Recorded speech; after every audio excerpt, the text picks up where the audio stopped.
LT, you've almost made it to 2021. Would you have ever believed? What do you think's the craziest thing about 20? Like, everybody was so excited every year, New Year, everybody gives their kiss, and boy, it's been a year, huh? You know, Clay, mine really started off, a couple of things with the worst for me was Kobe Bryant. You know, I hate to really bring it out on a downer. But, that hit right before, because somebody had sent me a copy of an LA Times, and I went back through it a couple of months ago just looking to see if there was any articles on COVID.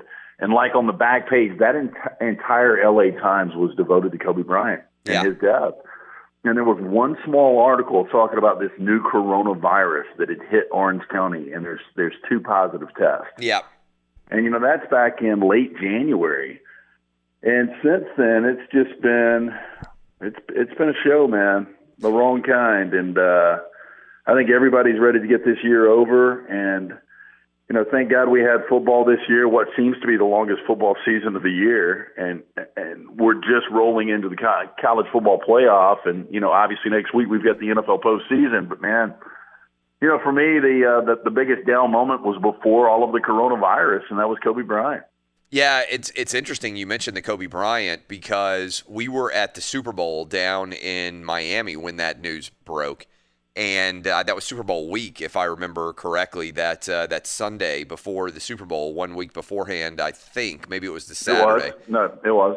But the coronavirus just kind of came in and swept the Kobe news completely out, right? Because I remember that Super Bowl week, we had a guest, and I'm sure Danny G remembers it too, who came up with masks, and like he was passing out masks, and he was like, "Are you guys not going to wear a mask down at the Super Bowl?" And I was like, "No." And by the way, I feel like I may have gotten COVID at the Super Bowl because I came back and was sick for a couple of days after the Super Bowl, and that we now know it was already circulating at Miami at that time, so it wouldn't be a surprise at all given how public, we were doing live shows.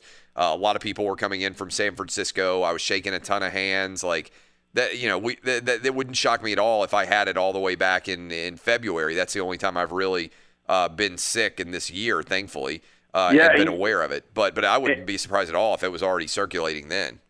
And, obviously the other down moment started with, the NCAA canceling March Madness. That's right. And then we have this lull. And, what we do for a living, I mean, we're sitting there speculating and really talking about nothing for almost 3 months. And then we get Major League Baseball and the NBA back. And then once we got our sports back, man, at least there was an escape. Yeah.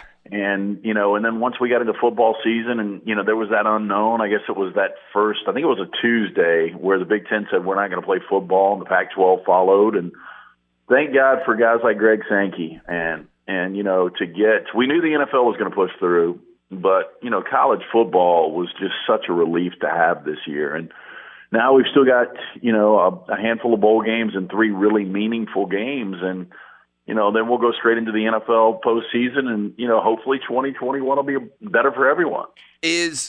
Are we underrating how incredible of an accomplishment it is that, again, I feel like I should knock on wood here given how crazy everything has been, but tomorrow, in theory, we're having the 2 playoff games in college football, and on Sunday, in theory, the NFL is going to complete its regular season on schedule, on time. Both of those seem to me to be incredible accomplishments given where we were in, let's say, July and August in terms of how many people thought we'd be able to even play football, much less play football pretty much on a regular schedule for most of college football. I know the Big Ten and the Pac-12 dropped the ball, but for the NFL to finish a 16-game season for everyone in 17 weeks is pretty unbelievable. Well, incredible, too, when you look at the numbers. I mean, when you look at the societal numbers and where they are in these spikes, and you just haven't had it in the NFL, and you really didn't have it in the SEC, beyond it. And I think the older we get, the more jaded people get, and it was kind of like that with this situation. Oh, yeah, we're going to have football, but it's going to get shut down. There's no chance we finish this season. And everyone was able to accomplish that. So I think it's a great job, and a lot of these kids were vigilant. And even You look in the NFL when the Jets, start off the season 0-13. There were people, man, these Jets guys, they're done with this protocol and they're going to go do their own thing. And you look at the Jets the last couple of weeks, man, they look like a postseason team. It is a great point. I mean, I think there is a lot of praise that deserves to go around when you look at, I think not even just college and pro, by the way, a lot of high schools. And you heard so much from people out there, the Corona Bro community, I will call them, who were saying, oh, if you play football, a lot of guys are going to die, tons of hospitalizations, there's no way to do this safely. And basically it appears that we have finished high school, college, and pro football. And to my knowledge, and this is quoting Dr. Alan Sills, who's the head of the NFL medical team, there hasn't been a single case of COVID being spread through football, right? I mean, I don't mean inside of a locker room on the same team. I mean from playing the game itself. And there are either none or almost none serious health conditions that have emerged because of football, right? There hasn't been hospitalizations. There certainly haven't been deaths for either players or coaches. I just feel like that's a tremendous accomplishment across the entirety of football. And again, we got a little bit left, and there's certainly the possibility in the NFL in particular with 14 playoff teams rolling in that there could be issues, quarterbacks could test positive, whatever else. But so far, it's been, I think, a tremendous success story. Yeah, look, I agree with you, and I just wonder when we roll into 2021, when we get to preseason in August, and we finally get to that Labor Day weekend where we've got a full slate of college football, if we're still going to have masks. It's just something, that I really wonder. And, there have been situations, I was talking to Danny G before the show, and being a big Rams fan, I just wonder if Cooper Kupp's going to be able to play this week because he's in COVID protocol. Yeah. And look, I mean, I'm a Titans fan, and the kicker and the punter are both in COVID protocol, so there remains to be seen there. Yeah, Tony Elliott not coaching for Clemson. So let's dive into these college football playoff games, which I know you've spent a lot of time on. Alabama's out to a 20-point favorite-ish, which is a massive line, right? And you've got Clemson hanging a little bit over a touchdown favorite on Ohio State. Biggest favorite that any team has ever been in the playoff right now, Alabama against Notre Dame. How do you see that game breaking down? Well, I go back, and I think we were both in Miami at Hard Rock Stadium in 2012, and it just had a Which, different by the feeling. way, the fact that that's been 8 years to me, it feels like that passed. For those of you out there who remember Alabama got up 35-0, that was the game where Catherine Webb became famous. They put her on television, and Alabama was beating Notre Dame so soundly that her fame on Twitter became the biggest storyline of the game. But I can't believe that it has been 8 years since that game was played. It doesn't feel very long ago to me. I mean, it really doesn't. But I just remember just watching the teams warm up. And I remember I laid the points. It was only 10.5 in that game and felt good about it the entire day. And Notre Dame comes out, and they're down 35-0 before you could blink. And I'm one of these guys that I'm just going to tap out and I'm going to go to South Beach. And I went straight to the Cavs stand at 35-0, and they eventually lose that game 42-14, and they just couldn't match up with Alabama. Yeah. And you start to look at this Notre Dame team, and look, sans the ACC championship, which you really can't do. I mean, that's the lasting impression for Notre Dame. But it's a different Notre Dame team, and I think Brian Kelly is a tremendous coach, and I think he's done a great job. And that's a difficult job when you look at the academic restrictions, and typically outside of an SEC schedule, they've got one of the more difficult schedules in college football. But, they were 14th in scoring defense, giving up less than 19 points per game, and there were two moments for me. And I know Uiagalelei got that start in South Bend, but they still beat Clemson. They beat them in double overtime, and they kind of controlled that game. Dominated the lines of scrimmage. Yeah, and Kyron Williams had a great game. Travis Etienne did nothing. He had a career low. And if Ian Book doesn't fumble that ball in regulation going into the end zone, that game doesn't go to overtime. But this is still a really good defense. It was that moment where they beat Clemson in the regular season, and then when they go to Chapel Hill and they hold North Carolina to 3 points over the final three quarters.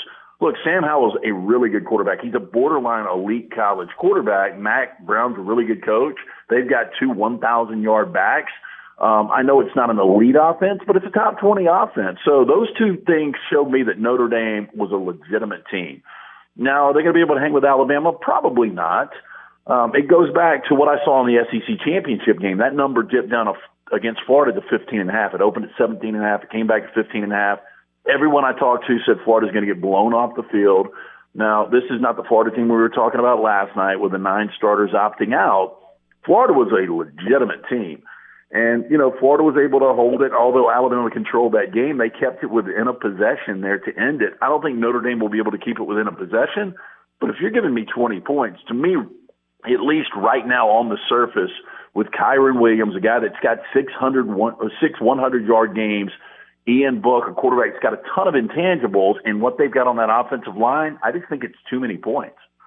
What are you hearing about Alabama's health and everything else? I saw the news. I think Nick Saban let the team go home for Christmas, I think, if I'm not mistaken, which is a nice thing to do, obviously, and they are college kids. But my thought was, that exposes a lot of Alabama's team to potentially COVID and not for, really negative health consequences in terms of being afraid for the players because everybody's been fine who test positive. But I just mean, in terms of whether they could play or not. But so far, as we sit, the day before the game, it appears they're going to be fine and you're going to get this game in. And the College Football Playoff Committee came out and said, hey, we've got some contingency plans, which I hadn't seen at all. But if you can play this game, then they could potentially move. And I don't know if you even paid attention to this story, but right now the title game is scheduled for January 11th. They could move it to January the 18th without any trouble at all, which means basically the college football season would be able to be completed without any major issues. So if we can just kick off tomorrow, it seems like, hey, we did it. We got through the college football season. I love how skeptical we are. Yeah, I just expect for the other shoe to drop, man. You're right. I will give Nick Saban a ton of credit, man. His guys bought in, and there have been no COVID issues at all. And, knock on wood for Alabama fans. But even him allowing these guys to go home, he said it, man. These guys are adults. They know what they need to do. They need to be vigilant. And I really believe, and a lot of people listening right now will say this is just him being naive. I just don't think these guys went out. I think they took this on a super serious level. They know they were all in this together, and one positive test could lead to, a shutdown and multiple guys missing. And ultimately, Ohio State put themselves in a situation, man. And look, you can pick this thing up anywhere. There is no rhyme or reason to how contagious this is and when you can get it. And I've told you before, I was in a car with a guy for 4 hours. 2 days later, he tested positive. I was completely fine. A buddy of mine took his kid to a soccer tournament 8 hours away. He was in the car with the kid the whole time. The kid tested positive. He tested negative. So you just never know how you're going to get it, when you're going to get it. But Ohio State to have 22 players out for the Big Ten championship because of COVID, you just haven't seen that from Alabama.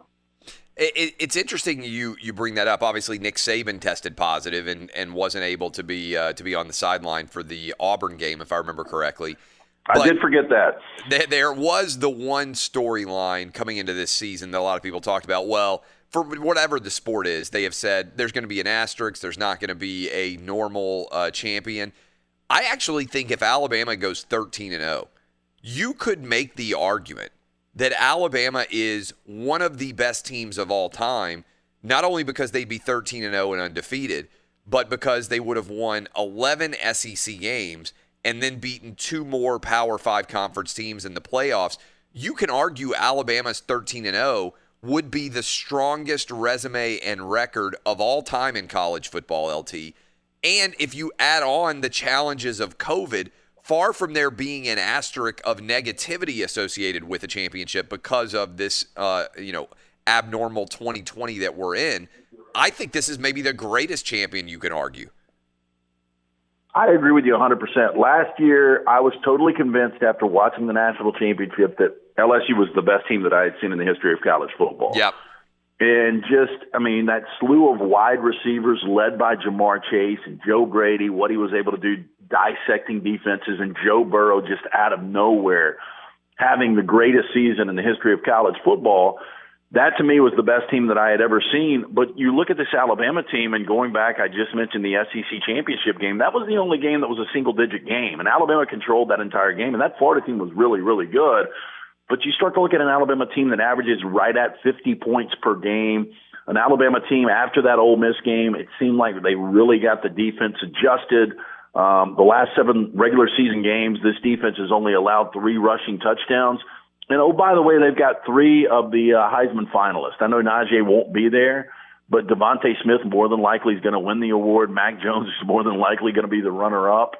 And if they go out, they handle business, they dominate Notre Dame, and then they beat Ohio State or Clemson, yeah, I think with everything that was at stake and all of the complications of this season, I agree with you, man. I think you can easily make that argument. What do you think happens in Clemson, Ohio State? I think Ohio State wins the game, and I think I'm out on a ledge here, and I think I'm in the minority. I go back last year, and look, I know there was attrition off that Ohio State team, but the same with Clemson. Ohio State, who I had in that game, they were up 16-0 almost through the first half, and then Justin Fields made a couple of mistakes, and they still had an opportunity at the end, and Nolan Turner, which, by the way, is going to be a big deal with him missing this first half for Clemson. Yep. You know, this is a Birmingham kid. His dad was a guy that played in the NFL. A guy that was a really, really good player. And for Nolan to be out, I think that's a big deal for that secondary, at least for the first half. And I think the Buckeyes are going to come in with a chip on their shoulder. Now, the thing that scares me is Justin Fields against 2 really good defenses in Indiana and Northwestern, the 2 best defenses he's faced this year. He's thrown 5 picks, and this offensive line gives up 3 sacks a game. But Trey Sermon, not that he's going to go for 331 like he did against Northwestern, that was a nice coming out party. And if he can control the clock, take a little bit of pressure off of Justin Fields, I think Ohio State playing with a chip on their shoulder. They've been looking forward to this game and hoping they got the rematch all year long. They had that score posted in their weight room in the offseason. I think they will come to play. And I've just got a sneaky suspicion that everybody's already penciled in Alabama, Clemson 5. I think we're going to see Alabama, Ohio State. What do you think happens in the NFL playoff picture as we roll in? You're a big Rams fan. Your Rams have kind of fallen apart here the past couple of weeks. I made the argument yesterday on the show there were 5 teams I thought could win the Super Bowl.